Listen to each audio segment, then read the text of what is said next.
mechanism for dealing with stress, then you're going to have a really hard time following any diet for any period of time. But if you're overweight and want a lifestyle change, which of the diets out there is the best one to take up? One of the most interesting studies on this was the Mediterranean diet in a Predimed study where about 400 people were randomised to the usual American guideline diet versus a olive oil supplemented group or a nut supplemented group, which were both called the Mediterranean diet. And what the study showed that the people in those nut supplemented group and the olive oil group actually got diabetes at half the rate at what the people on the traditional American recommendation diet got. So it suggests to me that Mediterranean diet may have particular benefits for promoting less fat spilling over into the pancreas and the liver and protecting against type 2 diabetes. Our modern Western diet is also out of touch with our gut bacteria. If you look at these hunter-gatherer populations that have no Western disease, no obesity, and you look at what they eat, it's primarily plants in large quantities. They eat 150 grams of dietary fiber per day. We eat 15 grams of dietary fiber per day, a tenfold decrease in the food that feeds our gut microbiota. So we're actually starving our microbial selves to some degree because we're not eating the dietary fiber that the microbes in our gut rely upon.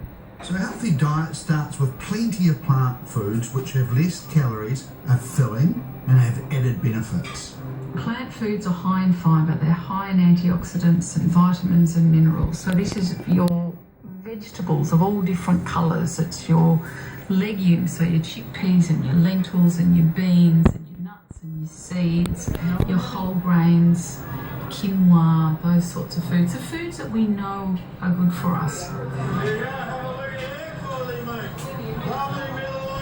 We also need protein, which is missing in starchy processed food and is helpful as it reduces hunger.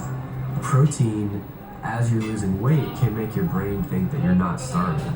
Normally your brain would think you're starving. As you're losing weight, you'd get hungry. The way your body burns calories would start to diminish. But if you eat a high protein diet, it can attenuate those things so you feel more comfortable. You're maintaining more lean mass and you're maintaining your calorie expenditure as you're losing weight. Last one. I've been watching what I eat and exercising, but what makes the biggest difference? Hard. There's a bit of weight to lift up. Nutrition is the most fundamental thing, but I don't see it as a pie graph where you've got 1% on one side and 1% on the other. I see it more as what you call a Venn diagram where they very much overlap and are complementary.